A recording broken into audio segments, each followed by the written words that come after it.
plaque, I think this is the plaque I got in 1987. The first time I went to FESPACO, Federation of Pan-African Filmmakers in Ouagadougou. I believe this is the one that I received from Thomas Sankara, President Thomas Sankara. I have a picture with him somewhere, this one. And FESPACO has been there as the festival, the African festival. They specialize in African film. You don't go to FESPACO to watch an American production. You go to FESPACO to watch African productions. That's the power. We then fashioned Southern Africa Film Festival, which started in, the first one was the first Frontline Film Festival, I think that was 1989 or something, or 1990. We fashioned on the same basis. We're going to do African films only. And it ran successfully for 11 years until other developments came up. When Zimbabwe's challenges came up, the Zimbabwe government was not able to support us. Because the basis of a festival has to be the local industry.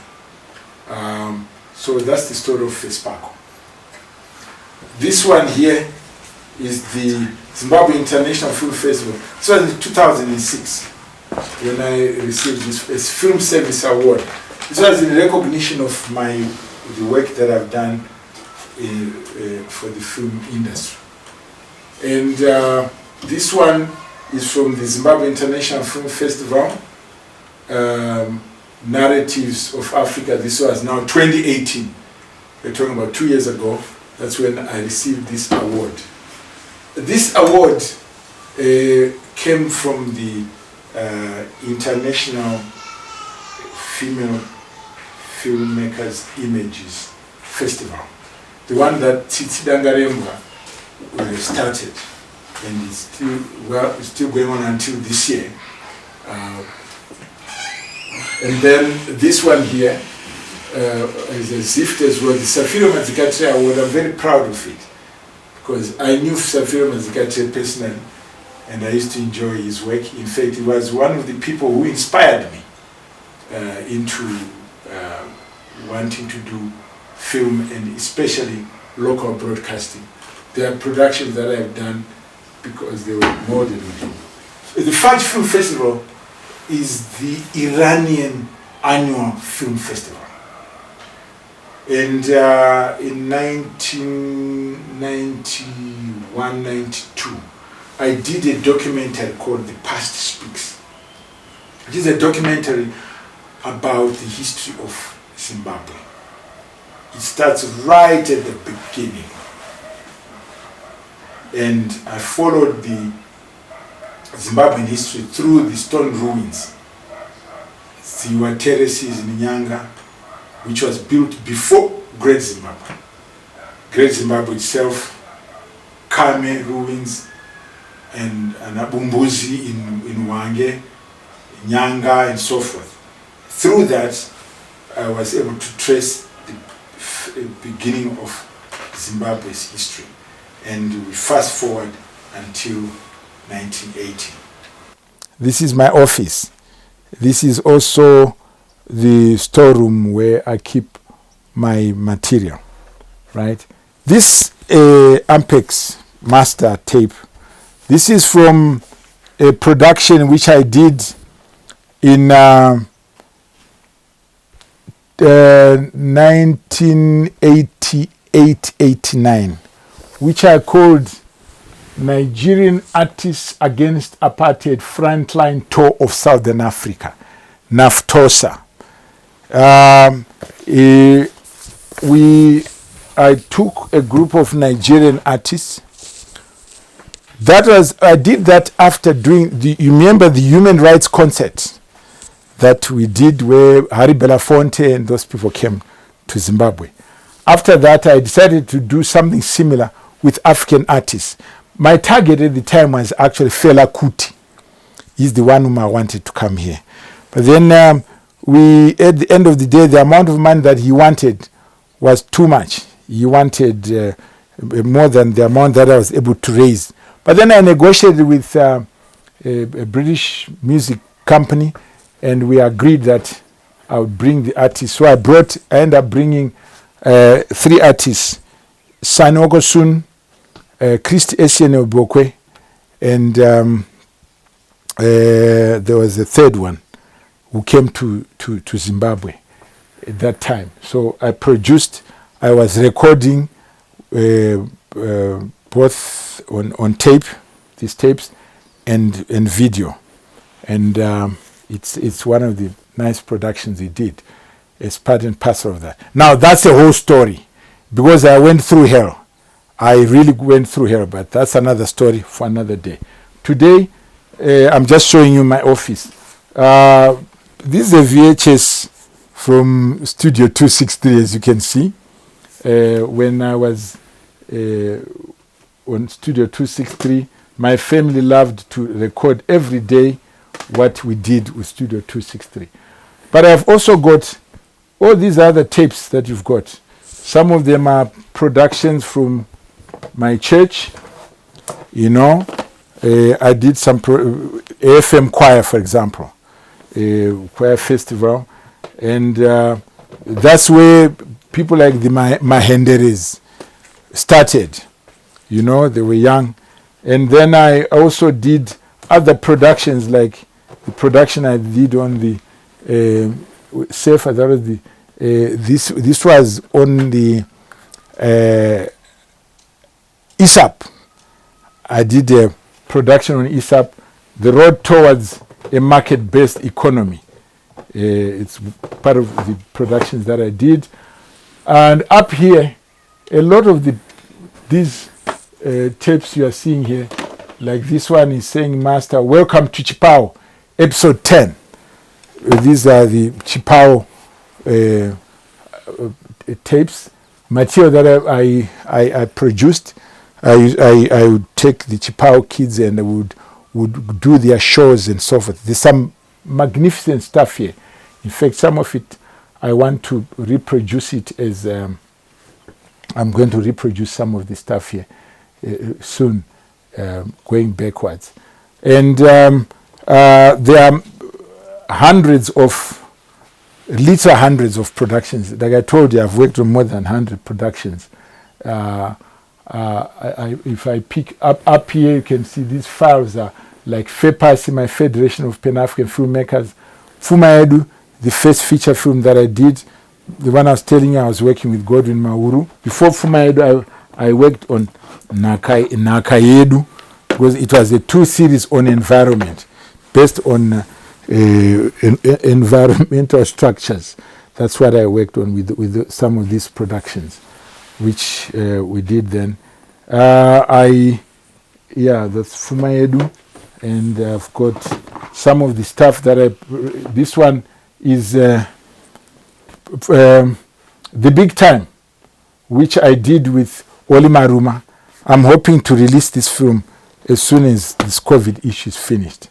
We shot it in '96, but we had many problemms, and we hope to release it soon.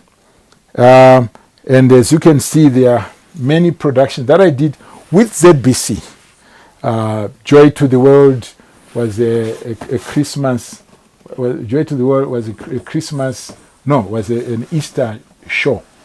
You know, Joy to the World, and then we had Easter talk show, and I have lots of other productions, but mostly Chipao.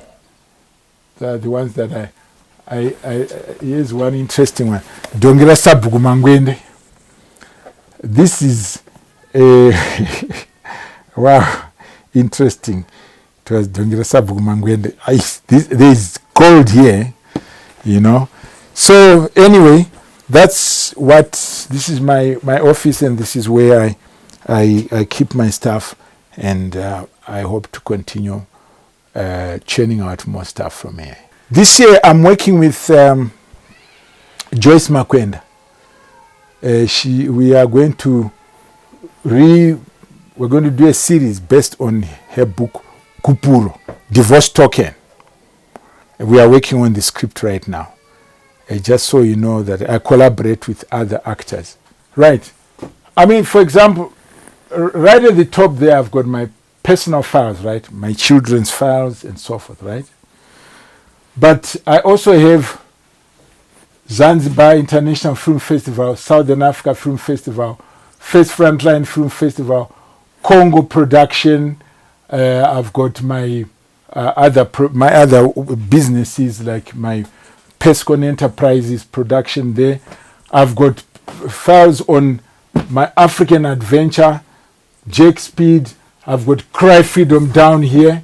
I've got Mandela. I've got Sherlock Holmes. I've got new ones like The Hidden Hand in South Africa. Shave, one of my latest productions. The Big Time, Soweto, that I worked in Nigeria. Basically, here I've got Lasting Memories, one of the series that I'm working on right now. Now, the issue with these productions is that every production I work on, I keep the script, right? Like the script of Cry Freedom is here. King Solomon's Mine scripts are here. Scripts of productions that I worked on, which I used as templates for new productions. But also, some of the productions are not finished. I'm still working on them. As you can see on the table, it's a whole lot of, half of this table is productions. The other half is my records of my children, records of the other productions or work that I've done to earn money. Some of these are when my work in insurance, where I started, when I started to work, and my work with the Film Guild of Zimbabwe, you know, I've got those here as well. Okay. Some of the people whom I've played a part in them developing. Like I said, going back to the 70s, I worked with people like Masim Shore, people like Walter Mparuza, people like Johnny Indy. Some of these were colleagues and mentors to me. People like Walter Mparuza. I learned a lot from Walter, especially when it comes to international, theater. I then, after Walter, people like Devs Guja came after that. I played a part in Devs Guja's development, both as a theater person and as a filmmaker. I've mentioned people like Mutirowafanza, is in Simon Shumba, who was in the hotel industry until we met and I introduced him to the film business. He made a big contribution before he passed on. I've mentioned people like Godwin Mauru. I've worked with people like Mike Chinyamurindi, whom we auditioned to play the part, one of the young Mandela's friends when we were going to film Mandela. He also did a part in Cry Freedom. I worked with people whom are now have become in their own right. And people like Oli Maruma, unfortunately passed away. But I have worked with people like David Gwaza, who is now a director in his own right. Many people who are now players in the industry. The young guys, young crop who are there now. I worked with Nakai Matema. I worked with Mike Munyati, whose younger brother Nigel is heading Zimbabwe International Film Festival now, and I've been there for him and the festival. I've worked people with, I'm talking about whom I've worked along with, whom I've played a part in their development in this. People like Joel Piri, who's become a big who's becoming a big international producer now. Joel Piri. I've mentioned people like Isaac Mabikwa, people like Rhoda Mandaza, people like Simon Bright, the man who made Flame, and I worked very closely with Simon Bright in the development of Zimbabwe Film and Video Association. People like Rory Killeley, who turned from radio to film. I played a part in that. I've worked with people who have gone on now to become producers in their own right. In fact, I'm fortunate enough that when I've got grandchildren in the business, you know.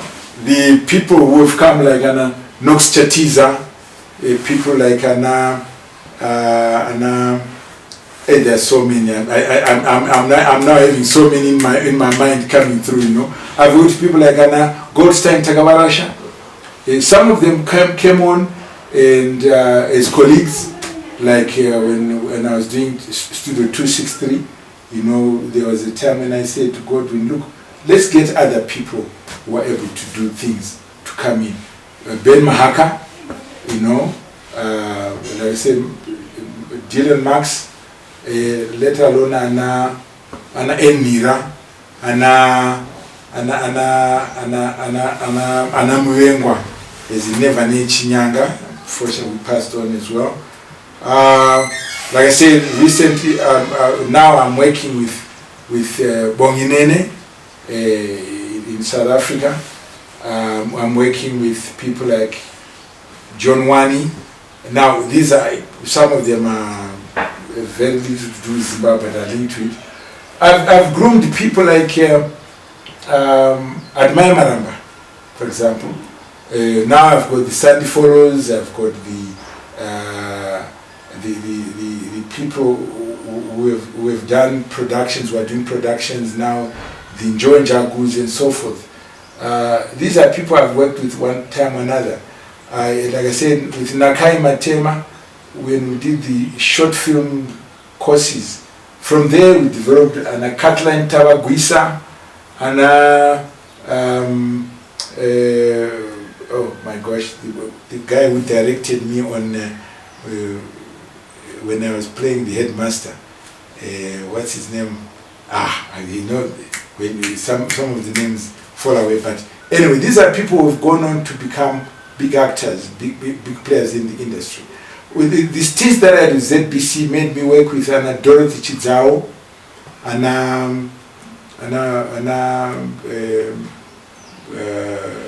Dorothy Meki, you know, Nyasha Masiwa, and these are people who have gone on to do things that are powerful in the industry. And now I meet lots who've been to the film school now. Like I said, here at the film school, we had the Harare Poly, where Natanya Mzorewa were in the department here in the arts. But now, Tanana, Dr. Ngoni Muonwa, University of Zimbabwe. Tanana, we have another Dr. I like to call him Sam Ravengai, you know, who are lecturing in South Africa, at universities in South Africa. And Chatikobo, Nyalas Chatikobo, these are players, big players in the industry. And a whole host of young people. Now I'm being hired to go and act by Ana Buititi, Ana Kuda Buititi, Ana Admire Kanenga, Ana Shem, Anna Shem, Anna, and we have Anna Moses Matanda, you know, people who are, we've come in. Some of them, the only role I played was they knew that the industry is there because Anna Steve Chigorimbo, you know, there's lots like that. When you are pioneering stuff, sometimes it's not you directly.